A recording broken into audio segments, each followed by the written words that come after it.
Okay. Welcome, everybody. Thank you for joining me on another edition of the Bread for Soul Converse with myself, Sir LSG. And has been a platform.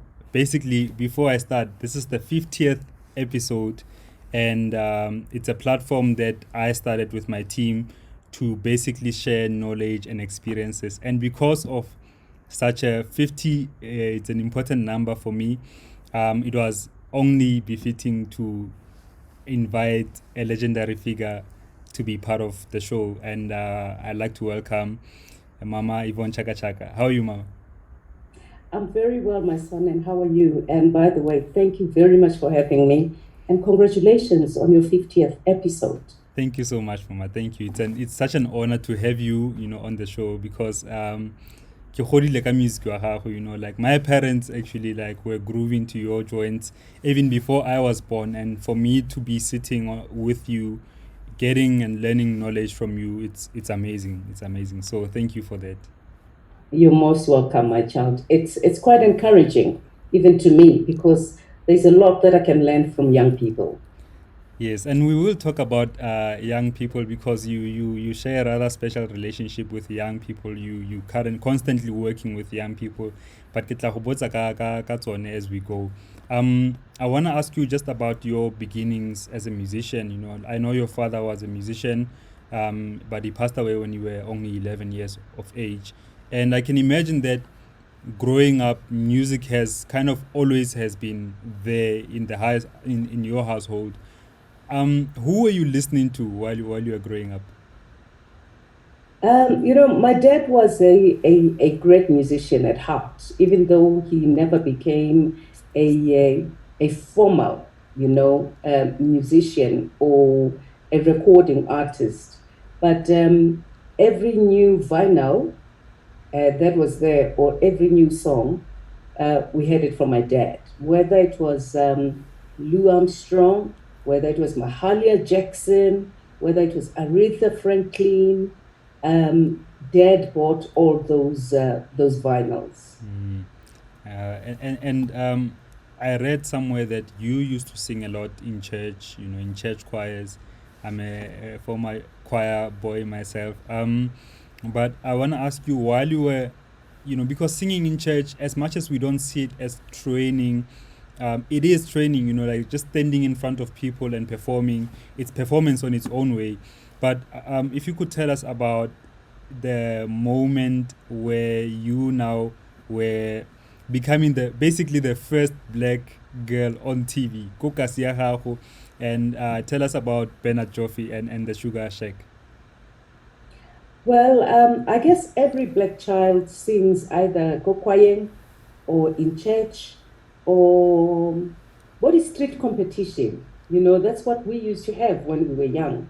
Banabako Block 7 will go Losme Cherry to go and compete with those young people around, or Banabako Dobsonville will go to Jabulani or to Zondi to go and compete, whether it was about singing or kudlala skipping, for that matter, skipping rope, or kudlala diketo, you know. So I must say that I really miss that life where there was very positive competition when we were young. There were no recreation centers for us, but we made things happen for ourselves with very little, you know. We were a close knit family. We looked out for each other as young boys and young girls, for that matter, you know. Boys during our times, we played together, you know. We worked together. We did everything together, with boys. It hurts me when I see the scourge of femicide and of gender-based violence that is happening now. Whereas when we were brought up during our times, we were like equals with our boys. We worked with them, we played with them, we did everything together. And I remember as a young girl, I was very close to boys. I was this strong girl because all my friends were boys. And yeah, I think just singing was part of every child's thing to do. in the township. But when Bernard Joffe came to Soweto and looking for young boys and girls who could sing, play an instrument, who could dance, it was just amazing. I think the man was ahead of his time. He did reality shows in 1981 when nobody knew what we could call it. Today it's called reality show, but I have so much time for Bernard Joffe. Wherever he is, I really want to say to him, you were ahead of your times because he came to Soweto and unleashed the talent and the potential of those young children who were just in the townships. And also, I wanna before as well, the point that you touched on about gender-based violence, especially in our country. As a young boy, when I grew up, I always found myself to be slightly different. I always had to find ways of fitting in, and there's been, to be honest, there's been slow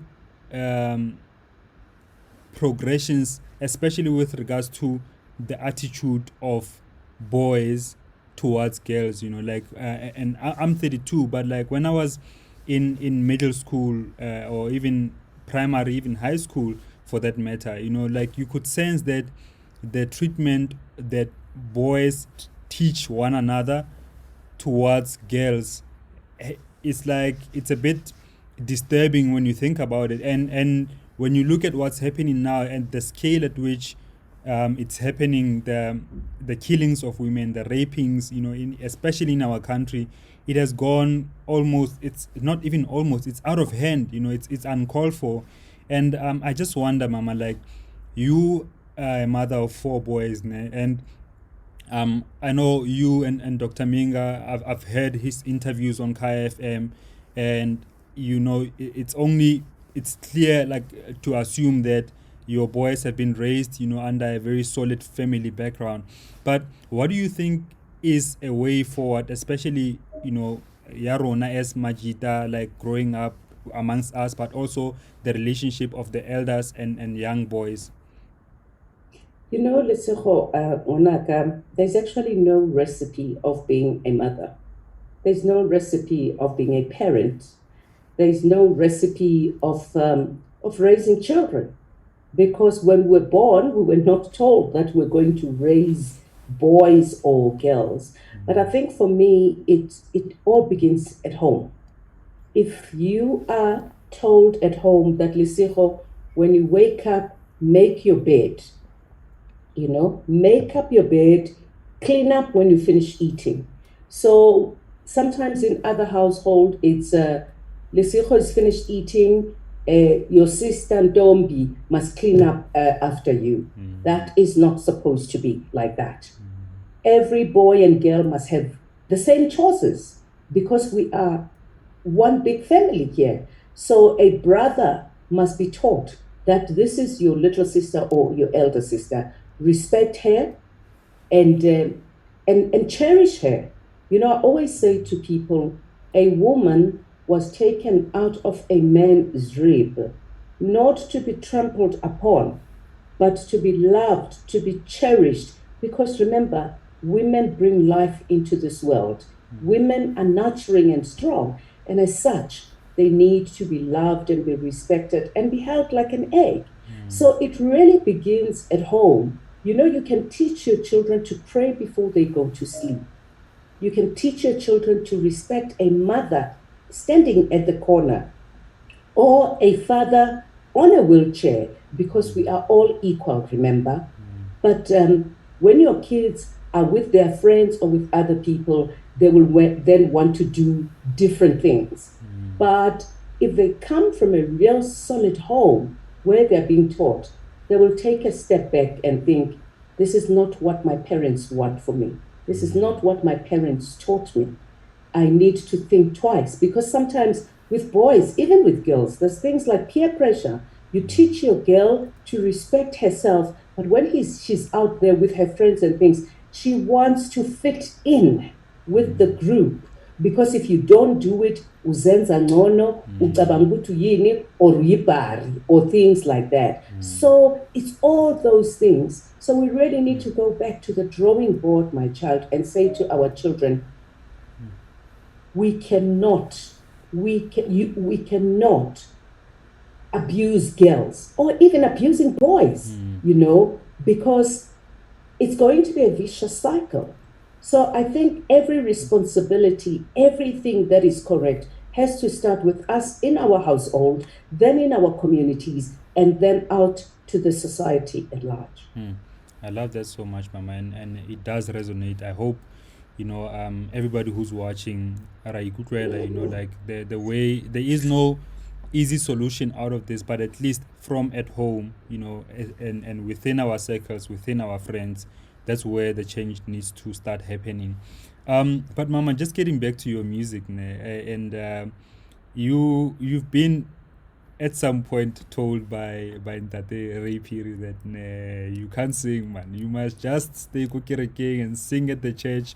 But look at what you've done with your singing career. You were only 19, when you began really with. How did you actually? Let me start this. How did you link up with Phil Hollis? I went to, I think, Gallo Records, and I heard that there was a place, because remember, in 1981, I was still at school, and Brenda Fassie had already started singing, and she was the hottest thing that a black girl could be. So I guess every black child wanted to be a Brenda Fassie. So when I completed my matric, I went around Bogalo, and as a matter of fact, I was not even going there to look for a job. I was going to the race relations in Braamfontein to go and look for a scholarship. And then I found, because I was due to go to university the following year, I found myself at Gallo. And I was introduced to a guy called Peter Clady. And Peter said to me, and I was like, yeah, wahopula ka 1981, I never go TV grades about Sugar Shake. And he was like, are you sure? Are you that girl? I was like, yeah, but so he questioned me and sent me to Gallo and said, Ufiko bata Ray Piri. So I got there and I looked for Ray, and Ray was a big deal, obviously.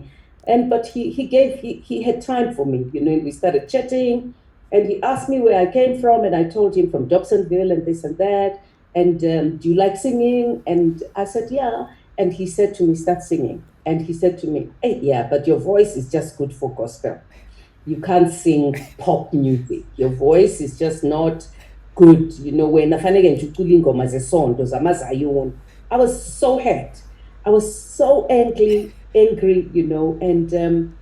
he introduced me to Lena Kama, Ebony. Anyway, I decided to leave and went where I went back home, being very disappointed, and at that time, gospel was not popular. And, when somebody tells you, no, your voice is just good for gospel, for ingoma zesonto, and you think, you are being backport, bowport, to But a year later, I think a couple of months later, I was at the SABC. They were looking for girls between the ages of 19 and 25. So I found myself at the SABC, and all those girls. And there was a lady called Sungu who was paired with me. SABC was on Commissioner Street at that time. And we got to the SABC, and these guys, obviously, they were pairing us, in fours, in fives to go upstairs. We're sitting at the reception. The reception was very big at the SABC at the time. So they were coming to audition us.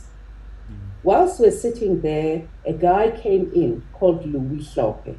Louis knew the lady, Obarin Sungu, because Sungu had been performing Libo, Stimela, and all those things. And he invited her to come with him to Defond Records.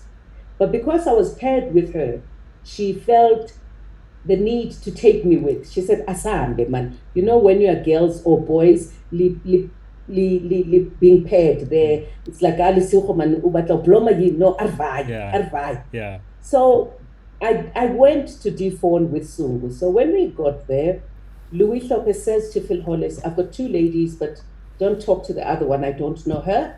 The other one, I know she sings.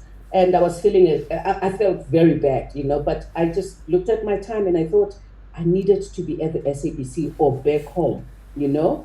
Cut the long story short, Phil Hollis called Sungu because she's the one who'd been invited, not me, you know. Nanagi kapa fela. Yeah. And I think they went into the boardroom. I don't know really what happened at the boardroom. And as I was standing up to leave, because I was a bit irritable, you know, I thought, let me leave and go back to the SABC. I'm sure kwane ke tlo thola job nyana ya go ba go TV, you know. And as I was leaving, Phil Hollis comes out. He says, so where are you going, young lady? I'm like, well, I'm leaving. He says, come to the boardroom. So utlale Sungu, you know, to come and Sungu to come and sit because reception. So I went in there, and the song was playing. Do do do do do do do do do do do do do do do. So I'm listening to the song, you know, and I'm busy with my head. And he said to me, "Do you like the song?" I said, "Well, yeah, I like the song, but whose song is this?" He said, "I'm going to audition you. Can you sing?" I'm like, "Hey, voice you know." Yeah. And he said to me, "Can you just sing?" So I burst into a song. You know, I started singing. When I find myself in times of trouble, Mother Mary comes to me, speaking words of wisdom. Let it be. And Phil Hollis said, I found my girl. Gave me 4, 5 rands, the purple. You must ask Mama Lipa, 5 rands, the purple. I will do. Gave me 4, 5 rands, gave me a tape of I'm in love with the DJ, gave me a paper with the words, it's raining in the city. I've got nowhere to go. I've no one to talk to except the voice on the radio. I'm in love, love with the DJ. And I can fit that John go reception. So untomuletse matho and John nna ke tshwere 20 rand ka mo ke tshwere a cassette ke tsamaya. And then she starts pulling me. Uyaphi. I'm like, ngeke uba sukunikile imali. And she's like, no, imali. I'm like, mina uba sukunika imali uthi ngibuye Monday. John ngiserilwa mo, you know, well, you know, uthi why ubasanika wena mina nganginikanga. And I thought, I am leaving you there. And I went. And on a Monday, because it was on a Friday, I came back. I crammed the song. I've never recorded before. Gabina Jefela, it's raining in the city. I've got nowhere to go. I have no one to talk to except the voice of the radio. I'm in love, love, love with the DJ. You know, just reciting the song. And my sisters over the weekend are looking at me. Yvonne, are you mad? What's happening? I didn't tell them anything. That's how Yvonne was found. Damn. Yo, Mama. Actually, there's also the story extends because you were meant to go and register adverts, ne? And on that day, Kanti, I know you are busy scheming behind your mother's back. What was happening during the signing of your contracts and stuff like that? It was so sad because, you know, I just turned 19. And now we've finished recording, we've done everything. Somebody has to sign a contract. You could not sign a contract until you were 21 in South Africa. Now, at Defawn Records, they had big stars like Bo Pet Shange, Bo Magino, you know, and all other artists. So Pet Shange then starts coming to my mother's house to negotiate, you know, to say, no, you know, your daughter recorded, your daughter is going to be a star. And my mother just looked at them and like, aye, get out of my house. And my sisters are like, Yvonne, we thought you know ya go race relations, bo vets, we lo batla spaces sa skolo, kanti uzowetsa bugruku bo ba gago. What's happening? And it was unfortunate because just as I completed my matric, I had a baby. So it's like now a double whammy for me. Urpotrile, You're supposed to go to university. You've got a child. Manje sowufuna ukuyoba ihamors. I mean, those were my sisters and my mother's words. Ufuna ukuyoba ihamors manje, ufuna ukuyocula, and not have a career. So I did not know what to do, and I thought I need to prove my sisters and my mother wrong. I need to work hard. I need to make this career work for me, and I still have to go to school because my mother, as much as very little education she had, my mother was not very educated. She had, I think, standard 6, which was really not bad. She always instilled the sense of loving yourself first, respecting yourself, and never depending on anybody but God and yourself. So, mom said, I don't want you girls to turn out to be like me. Kitchening. I want you to have education. My mother augmented her salary at Lalafafi because she wanted to give us everything, not everything that we wanted, but everything that we needed. So, I'm like disappointing her. But anyway, Phil Hollis comes with 10,000 rands, advance. Yo. 1986. My sisters look at this money and like, ma, sizoba rich most. 10,000. We've never seen that much money. And Phil Hollis begs my mother, please, here's 10,000 rands advance. We've recorded already. And that's how he sort of sweet talked my mom, But my mother always said, I don't care what you do. You need to go to school and acquire knowledge. Because my elder sister was starting to be a nurse by that time. My middle sister was starting to be a teacher. And my mother just said, you need to all go to either a college or a university because you need to have something, And I am grateful to mom for putting her foot down and being very strict to all 3 of us. Because you can imagine a house with 4 women, 3 girls and a mother. Any Tom, Dick, and Harry could have just come there to do whatever. But mom guarded us and protected us and shielded us, And for that, I want to say to her, thank you. Then I could not understand. I used to think, usile, because my mother never allowed Bobra danger, Bobra Mangmang to come at home to visit, because she would just stand there and right. Yeah. And we felt if Bud David or Bud James comes, or something. But she really protected us. And today, as a mother, I look back and I say, wow, this woman could have just prostituted us, could have just said, Hambanyo panda, gents, mantombazan, because asina aguna next.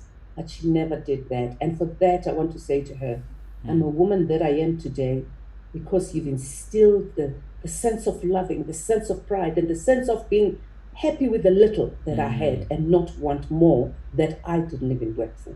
And I think it speaks to self-sufficiency as well, Mama. Like to be able to say, yes, Harana 1, 2, 3, Mara, we're gonna make it on our own. Because sometimes we feel like we need other people, something to always go to other people, where actually the true help and help it's more long term. It comes from within. We can be self-sufficient as people.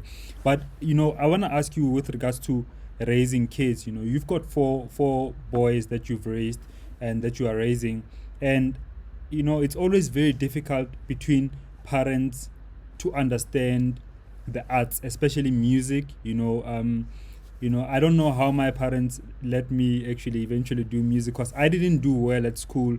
When I was doing my second year COVID as well, I did very badly on the second year. And I wasn't a bad student necessarily, but like I was so focused on the music thing. The music bug had just bitten me, and that can go either good or bad, depending on how dedicated you are and how disciplined you are as well.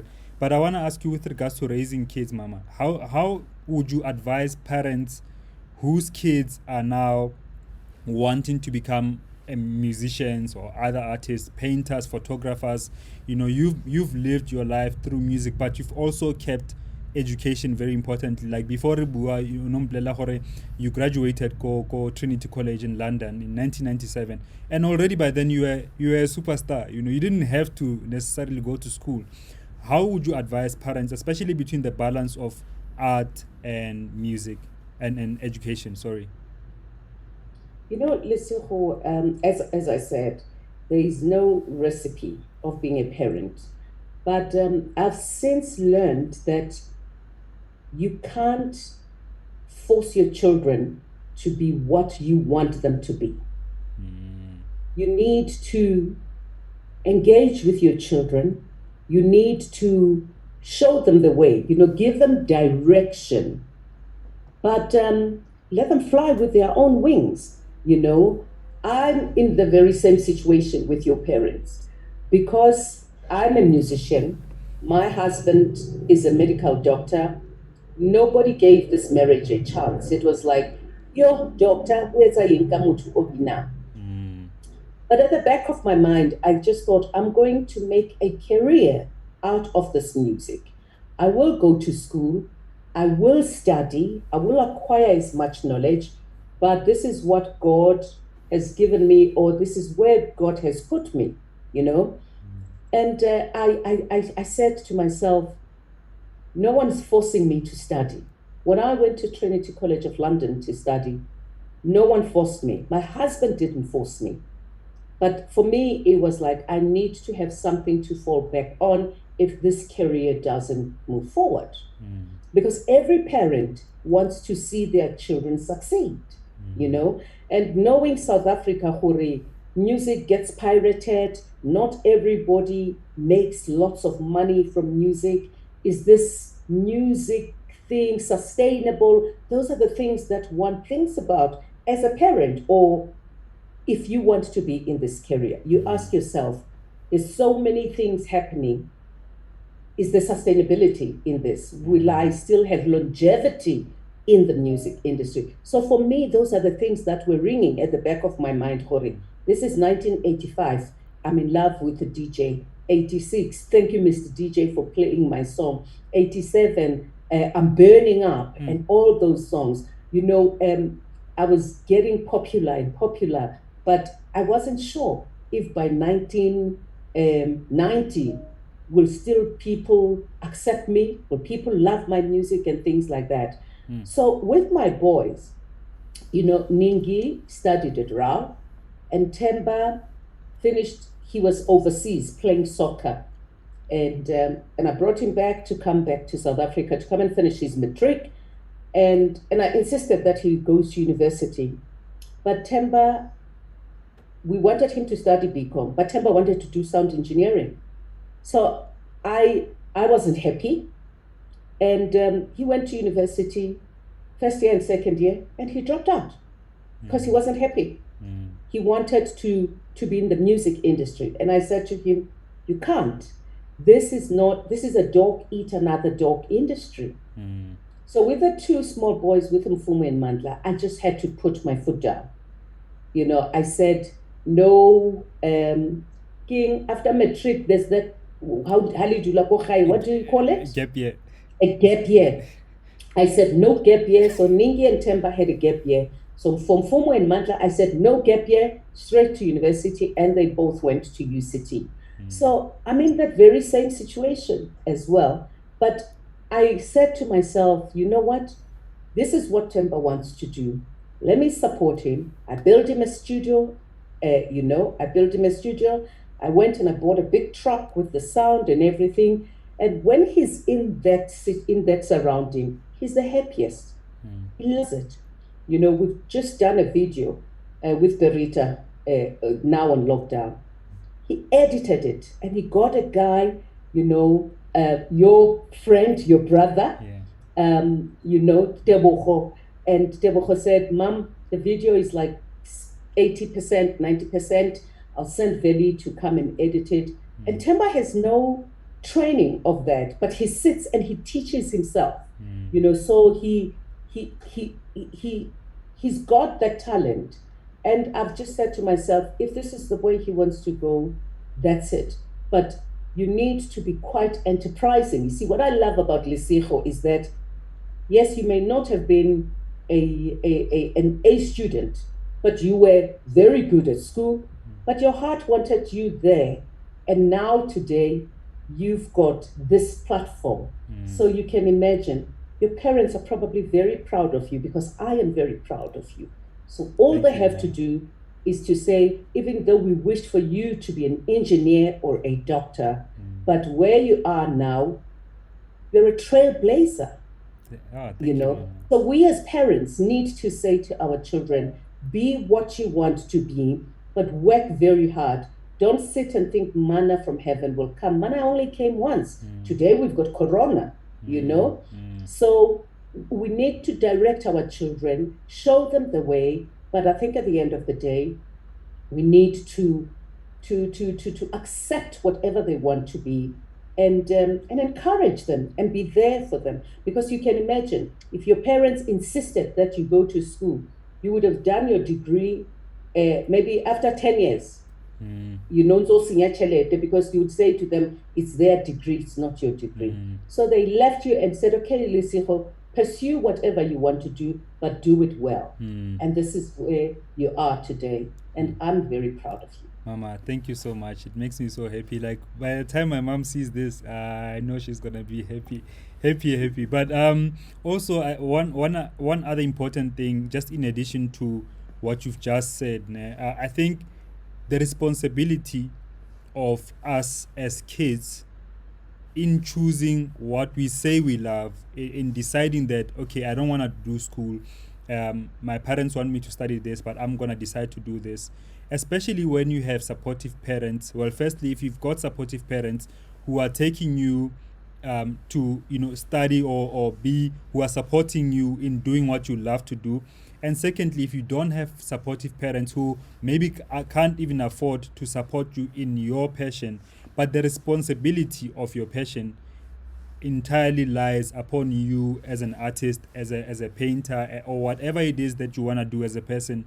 The moment you decide, this is my passion and I'm going to follow this, and especially when you sometimes go against, you know, the will of your parents, you got the responsibility to make it work. The responsibility lies upon you. It's not mama's fault, it's not daddy's fault, it's your fault. If it doesn't go well, it's you, but at least you do, what can I say, put your all in it enough to know if it's gonna work or not. You know, that's what I wanted to say. But Mama, can you take us back to a moment where you had the biggest songs? You know, like, let's say Umkomboti comes out, which was synchronized on Hotel Rwanda, the big movie. But when that song was, you know, at its peak, I want to know about the gigging and the touring. How was that environment for you? You know, from 1985, and in 1986, I started traveling outside South Africa. Because remember, there is a girl from Soweto, Ntate Mojapilu, Max Mojapilu on Tobela FM, what you call Tobela FM, Kansas City, Go Ukozi. In fact, he was the first person to play my music. And now I'm in a taxi and my music gets played, and I'm smiling and I'm telling the taxi driver, Yimo tulala. And you know, the guy looks at me and tells me, you wish, you know. And ibile abatompurusa ko taxi, you know. You know. And when I'm getting this popularity, I go in the streets and people see me and like, you know, and so you say to yourself, wow, is this happening? You pinch yourself. And then I start traveling, Kobo Lesotho, Botswana, Zimbabwe. I mean, Zimbabwe was the furthest for me in 1986. It was my first trip on a plane, for that matter. And I remember I was with Phil Holloway, said when the plane took off, I started going, and Phil was like, Yvonne, calm down. Relax. And you know, when they were turbulent, I was like, Phil was like, calm down. I'm like, I've never been on a plane before, but I get to Zimbabwe, it's packed. Everybody wants to see this young Yvonne. And I must say that I am grateful to my South African fans who loved me, supported me, and elevated me to that standard. It made it very easy for people outside South Africa to accept me and love me. So I love this continent, from I'm in love with the DJ. Thank you, Mr. DJ. I'm burning up. Umkomboti, motherland. Nabahamba bazobuya. Who's got the power? Kwenze njani, and all the songs that I've sung, I've been very, very lucky to have been accepted, being loved, and the music just went worldwide. Umkomboti was one of those tracks, for that matter. We'd done the mixing, and we needed one more track because I think it was like 3-3 or 4-4, can't even remember. And Chico and Atifan Veg were like, okay, one more track to finish the album. And so there was this song, Bodeni Gamazu, Libombrino, Libomazambani. They were sitting there, and Chico said, guys, let's just and then something, and they started, Wemadlamin, Wupum Komboti, and I'm like, I don't want to sing that. I mean, I'm singing, I'm burning up, I'm burning up, my heart's on fire, and magic. So we just added that it was the last track. And, Phil Hollis was an amazing, amazing promoter. This I must say. When you did 3 tracks and 3 tracks and there were 6, they would promote maybe Thank You, Mr. DJ or Lobola, one of the tracks.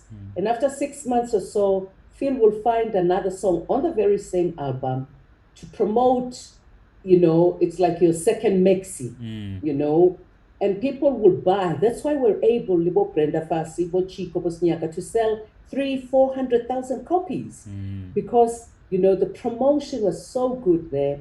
And DJs played our music, radio stations played our music, and people who use the music lovers, whether it was in shops, whether it was in stores, whether it was in trains or wherever, they accepted and loved South African music.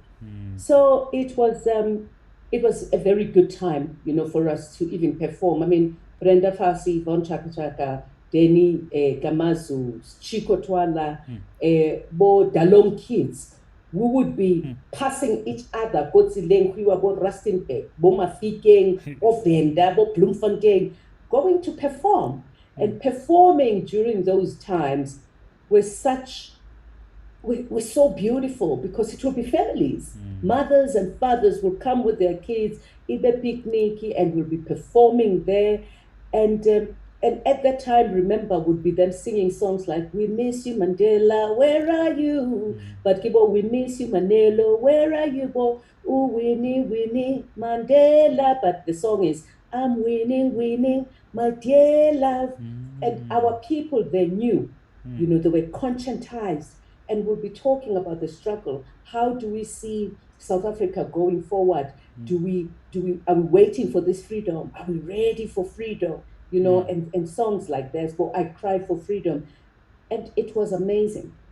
It was during apartheid, but we looked out for each other. We loved one another. We supported each other. We were a close-knit family. Whether it was Batubako Mafikeng, Batubako Pulukwane, Batubako Rustenburg, we were close together like this.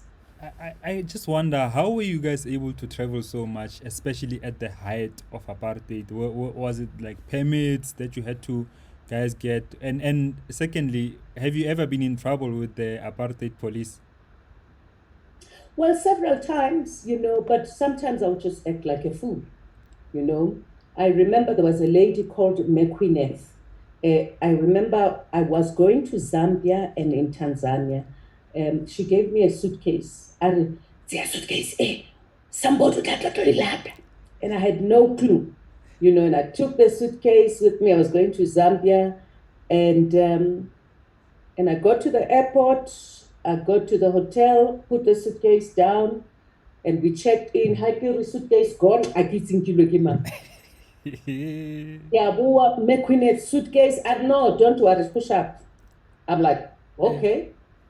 But I'd never really been in trouble with the police. I mean, the only time we're in trouble, it's when we're performing Kobo Fun Valley and other places. Oh,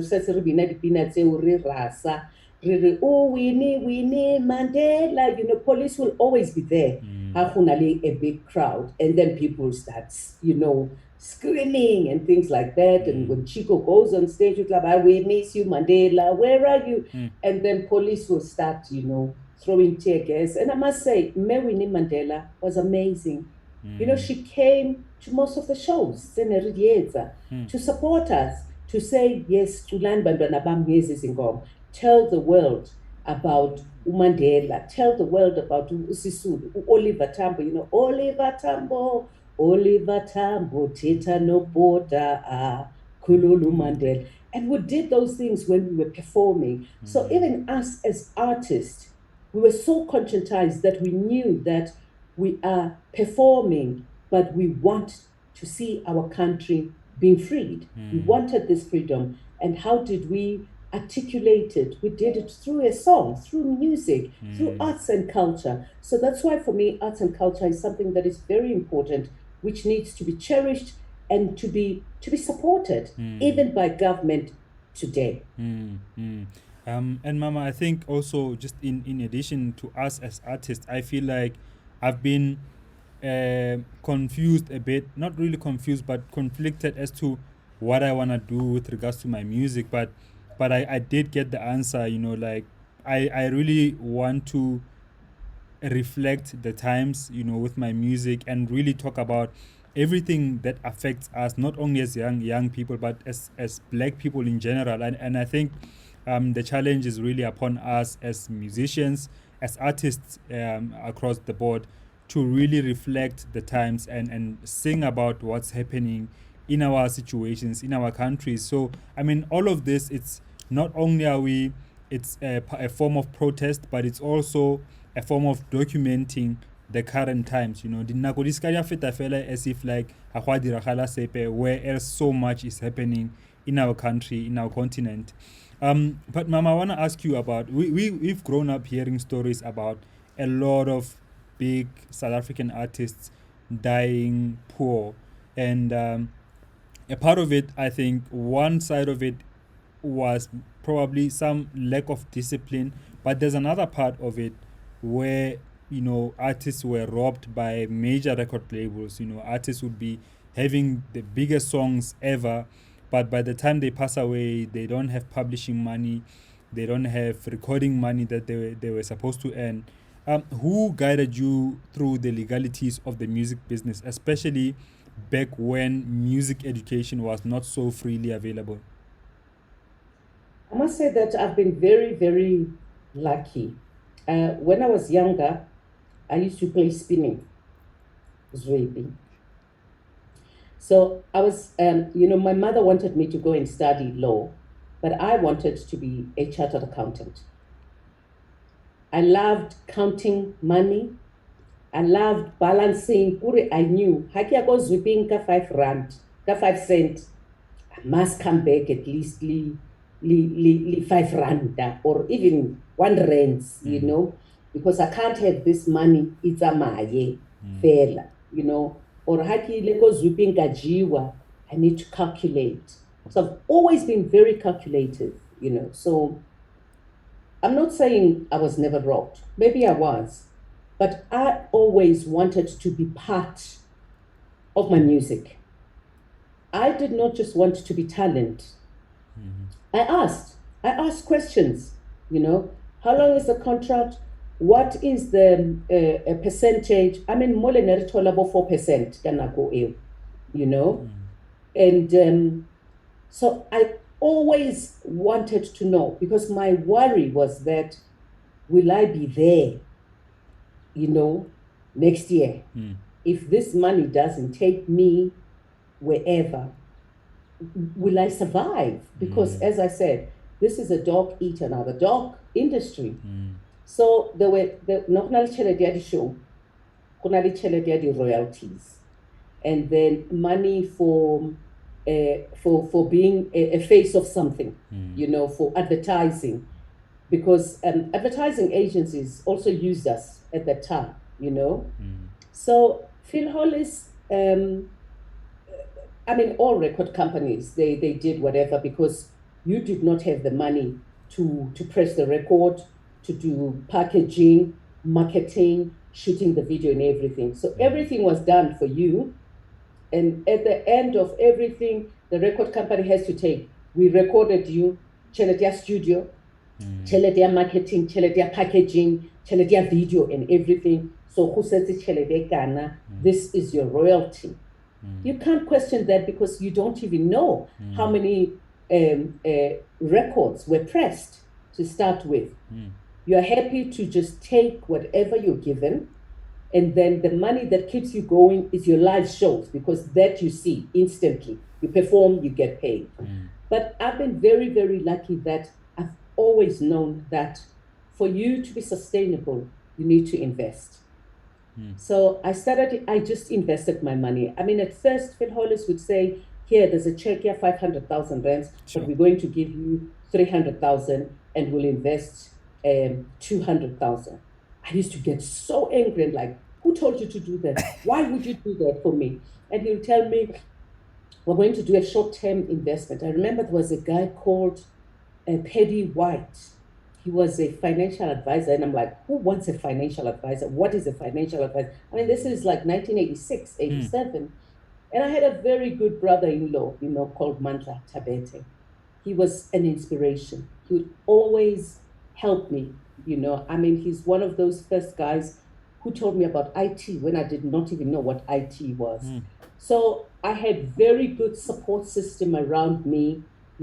My sisters, one was a teacher then, one was a nurse, and it will be put money for RA.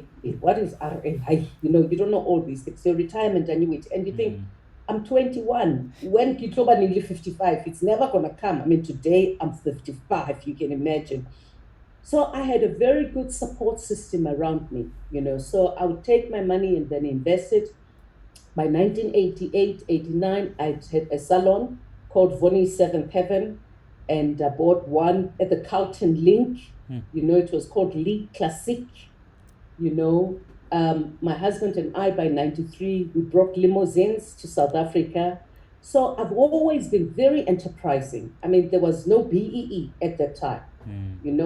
You had to take the little that you had and use it for business. So, and for me, it was like, I want my money to work for me. Even today, when I invest in any business or when I get money, I always say, I want to invest this for 5 years. I like short-term investments. I want to invest this money. And thanks to Phil Hollis and people like Paddy White, who really encouraged me to do that.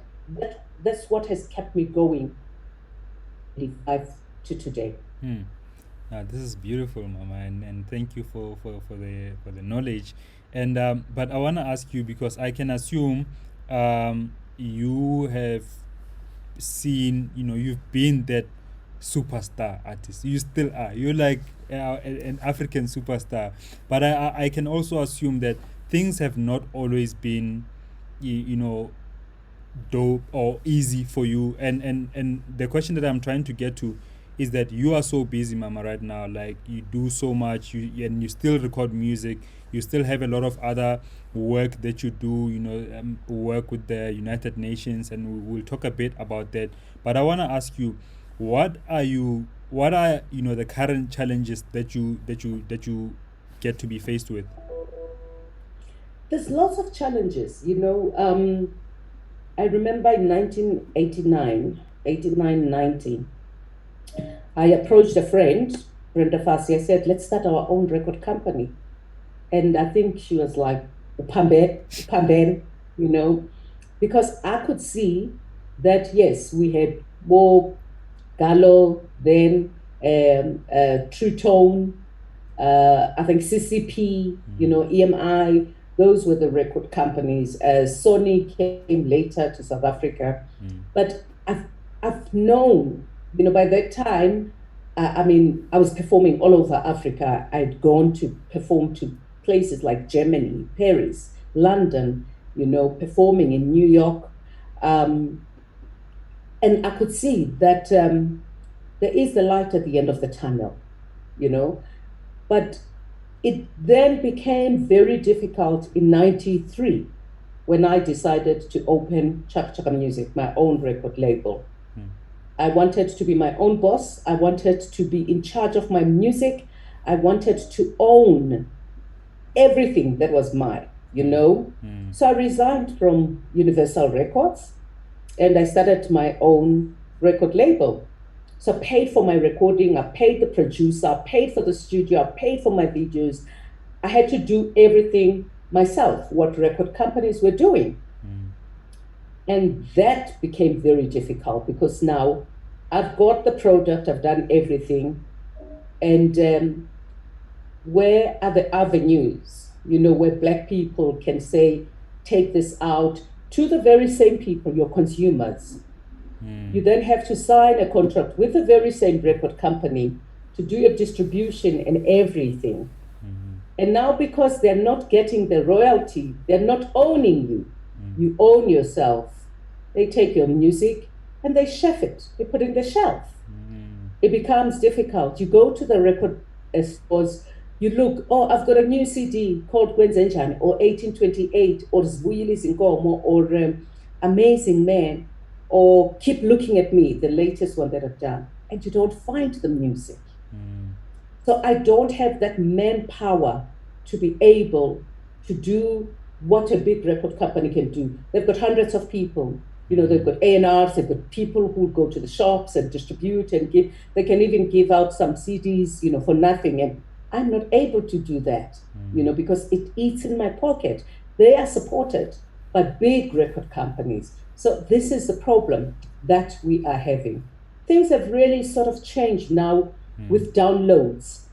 But even with that, people will download your music and you don't see the money. That's when then we have to have companies like Bosambro who will collect your performing royalties, Capasso that will have to collect your money for your mechanical rights, and Bodalro. So you as an artist, you need to be sort of concentrating on your talent and do what you can do best. But unfortunately, you have to become the master in everything. You need to know, if my money must come back to me. I need to make sure that the CD is everywhere. Then you start hiring, you talk to young people, then to help you to do that. So those are the problems that are there. But I'm very grateful today that our young people have seen the light. Bontate Mahlatini, Bomme Miriam, Bomme Abigail Gubega, Bomme Dorothy Masuku, they were robbed blind, and you look at that catalog, these guys are supposed to be millionaires. But as you said, when we started, it's like these guys die paupers. I mean, Ubab Mahlatini filled up Somhlolo Stadium in Swaziland alone. Just Mahlatini and the Mahotela Queens. Sure. This is how it just breaks my heart when you hear of things like that. So I've always said to the young people, I'm very stingy because you don't know what tomorrow will cater for. You always say to yourself, you don't know if tomorrow will cater for itself. So when you have, make sure that you make your money work for you. Because you work so hard. Get that money, put it somewhere where it should work for you. So I'm proud of people like Black Coffee today, who are working as DJs and making lots of money. And he's a businessman. Fill up the stadium. Give my Casper. Casper Newvest. So I want people like Bo Casper, Bo AKA, and all Ladies of Mine, all those artists, because the sign is shining now. It may not shine tomorrow. Take that money, go to those who know better to help you make your money work for you. I invest in different projects. I'm a shareholder in different projects. I sing today because I love it, because it's what I love doing. But I don't want to sit there and feel sorry for myself. I'm very happy and I'm thankful to God and those who supported me. And I'm very happy. Very Yeah. happy. I can never complain. Mama, and thank you so much for that. And also, just talking about artists like Black Coffee, he was on the show a couple of weeks ago, and he has actually recently just bought the majority stake in Gallo Records, which is amazing. And I asked him about it. What's the future? What's the plan? Why buy a major record label? Is it for the history? Because it has a lot of history, a lot of catalog. But he said to me that the future for Gallo is mainly about the artist more than it was about the label like it used to be before. So he wants to see artists having retirement annuities, artists having medical aid, having investment plans. So when you get signed, you don't just get signed that you're making money for the label and you're getting money, but nobody's teaching you how to use that money for yourself. And I think it's such a powerful thing that he's doing, that he's gonna be doing. But with regards to working with young people, Mama, I've got a voice note quickly for like a minute and a half. Can we listen to it and then we just close the interview quickly? Sure. Cool. Hi. This is Johnny Vilagazi. And I currently work with YVONNE Chaka Chaka. I sing tenor for her. I sing tenor and other things. I sing tenor and whatever Mama wants me to sing. But she's such an amazing woman, working with a legend who is so calm, who's so chilled, such a lady, so elegant and so poised. Umami diva, but I remember the first day we met her, me and my friends, our first rehearsal. She walked in and all of us were freaking out. It's way, mina futhi ngangibona ngathi showballing. It's way, uzosikhombisa lo mama lo. Oh my God! And she just embraced us. She's such a mother. She's such a warm, beautiful person. I love her so much. She literally makes you feel like uyingane yakhe yangempela, and she really cares. Even now during COVID, she keeps on checking on us with the group, with the band on our group. I love you so much, Mama. You are so amazing. You just taught me ukuthi umuntu ngabantu. I learned that from you. You are so amazing. We are ambassador of big organizations. You've been in the game before I was even born. Before I was even being tabang. But for you to treat us and to embrace us and to receive us like this, I will never forget it, and I do not take it for granted. I love you with my whole heart. Ukuthi uyidiva lami mina nawushaya amavosho. Ngikuthanda. Mwah. This is Johnny. Why sharp of Vosho, Mom? Oh, Johnny, Libolelo, and all those ish, man gets this a nonsense. So these kids. But working with young people, Lise Hongonaka, it has taught me a lot as well. And I love all the musicians that I work with, And for me, that's why a couple of years ago, in 2009, I came up with something called Backing Vocalists and Session Musicians Awards to award those musicians who sing with me at the back, because there's no Yvonne without Johnny, Lelo, and Sakile, or the bass guitarist. So I would actually want help out there from different people, whether it's from government, whether it's from different sponsors or other artists, to come with me so that we can make this big. I don't want this thing to be mine. I want it to be for everybody. And thank you to the Department of Arts and Culture, because when I go and apply for money for funding, I could take this money and just have a big do. So I do a very mediocre show and take the money. This year, I was very happy that we took 500,000 rands and invested it. We've invested 400,000 rands, 5,000 rands the artist got, and 20,000 rands. I've just opened an endowment for them, for the artists, with 27 thanks to Abelang and all those companies. So my wish is to have artists not dying paupers, I want to see artists having the medical aid or medical help or medical support. I want to see artists having the retirement annuities as well. But remember, you choose this career, you need to be educated as well.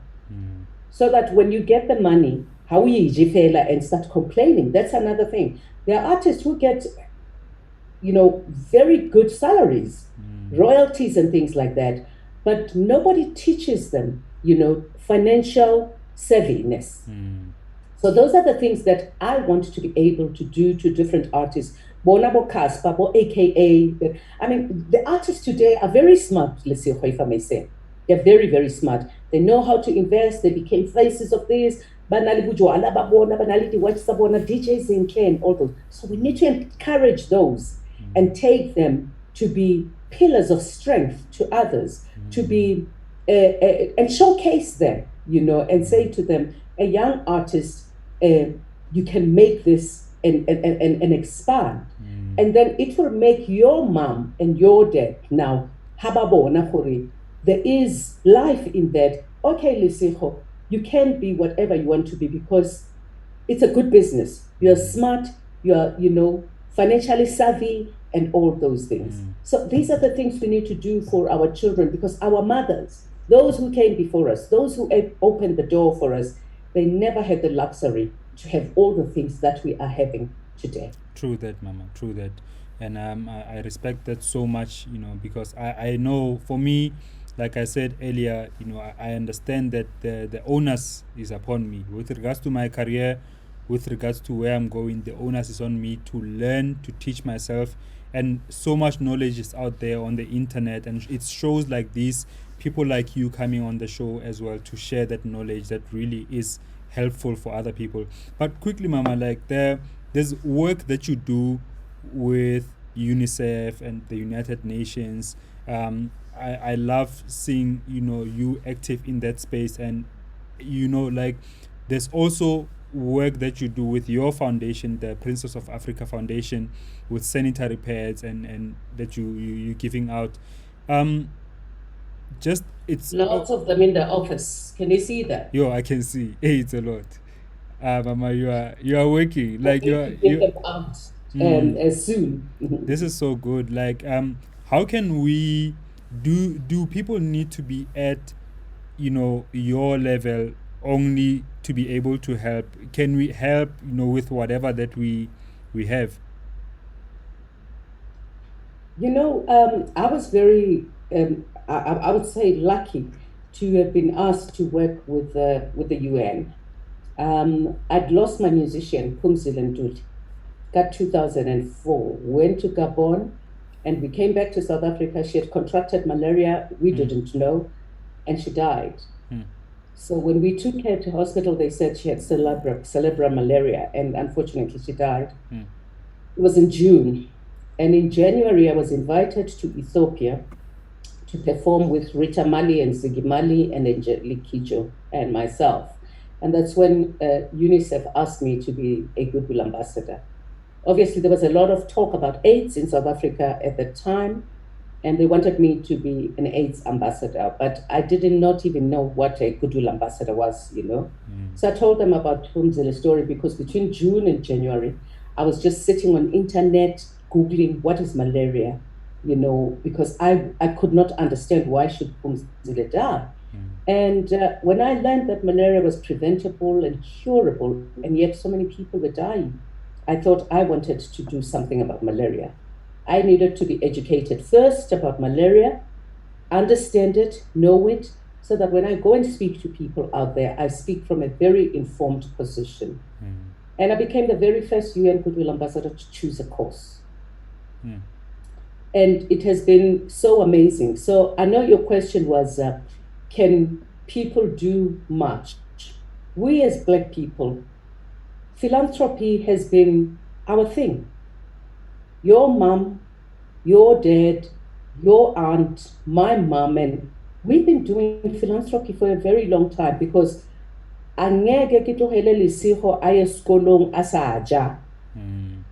if I have a scarf team, I have to share with you.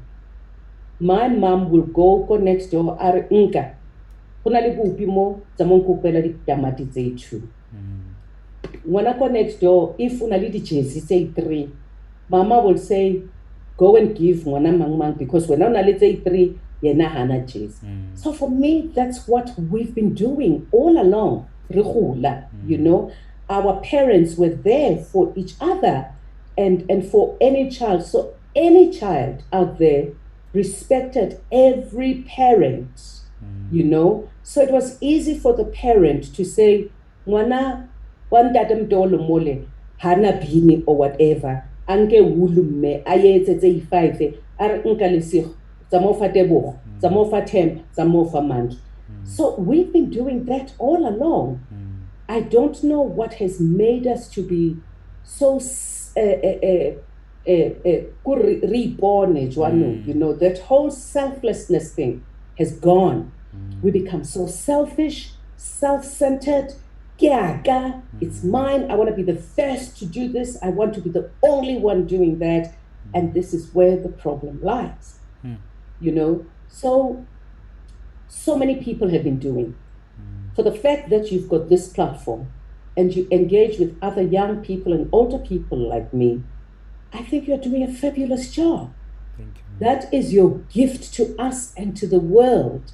So I always say to young people, in your space, you know, you can do so much. You know, you don't need to be at the UN or at the AU to do well. In your surroundings, just helping the community around you, helping your peers, you know, and saying, maybe somebody wants to be like Lesego, but maybe they don't even have what it takes. But then you can then say to them, dog, you know, as you call each other, you know, I'm a mother of boys, dog, it wasn't easy for me to do this, but this is what I've done. I've gone through this and that and that. And then maybe you're not a good script writer. Then Tebogo will come, he writes a script. You do these interviews. James come, and the more the better. You know, so you become this big conglomerate. You know, sometimes you want to do things on your own because I want to be alone. It doesn't work like that.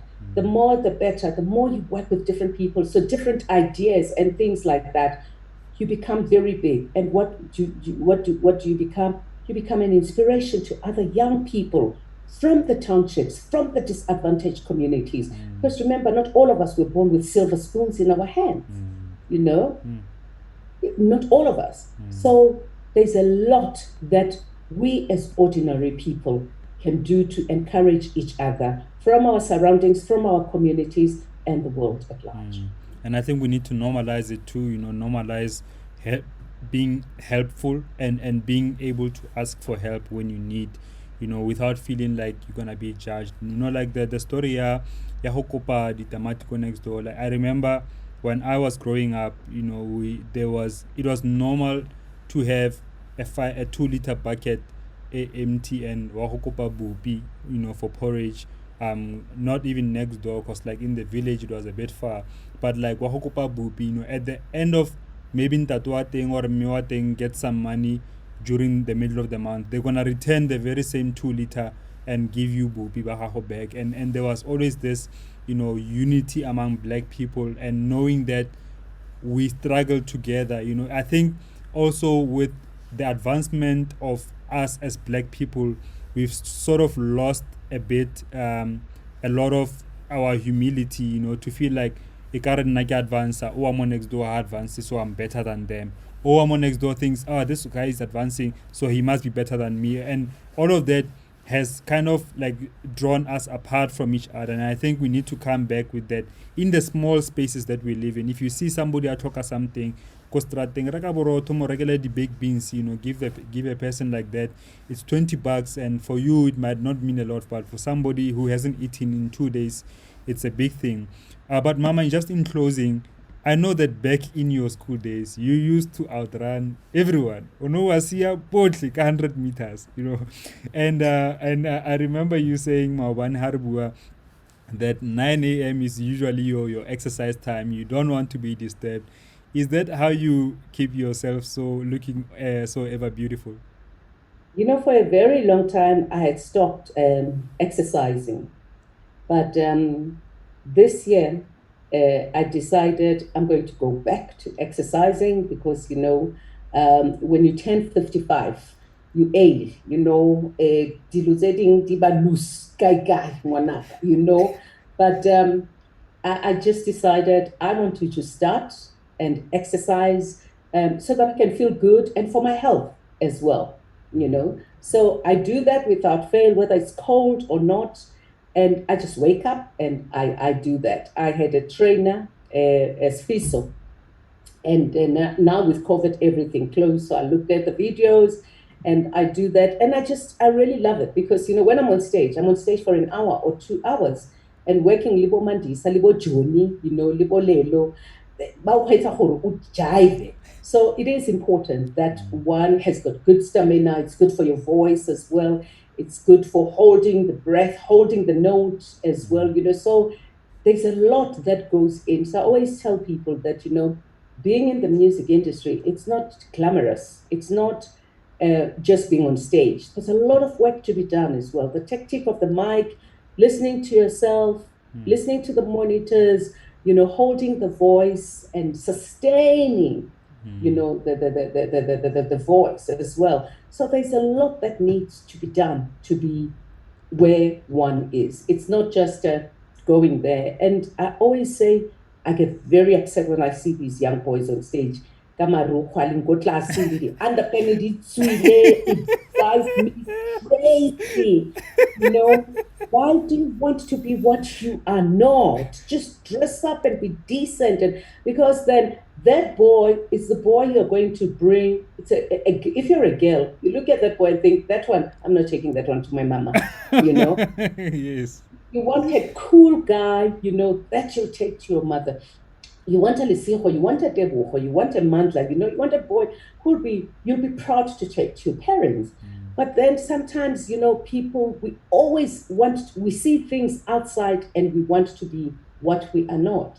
So this is why I always say to my children, be anything that you want to be. Don't emulate other people. Don't want to be something that you are not. Be what you want to be. Be as unique as possible. I mean, I was very happy when people like, who's the guy? Mutsako. What was his name? WHP. WHP. Yeah. Yes. He was very educated. He was a draw.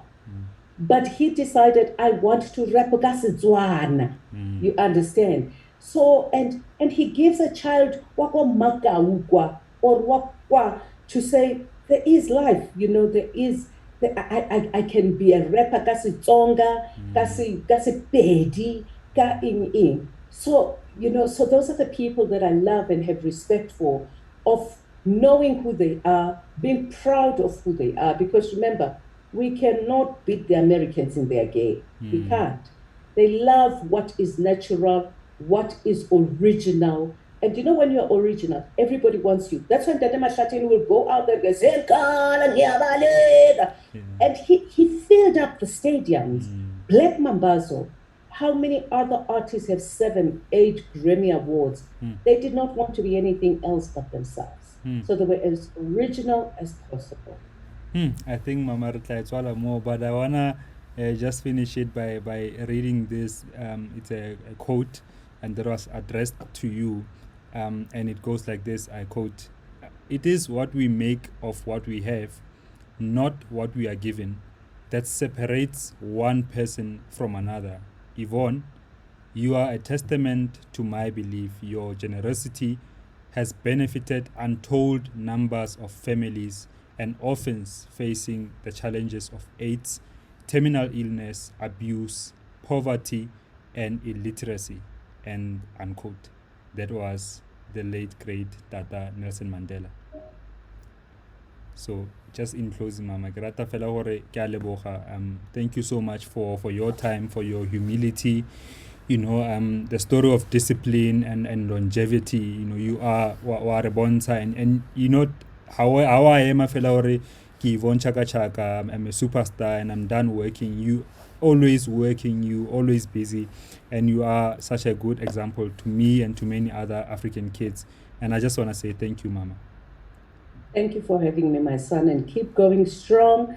Keep doing what you love and be what you want to be. And you know what? The sky may be the limit, or the sky is not the limit, but just fly high.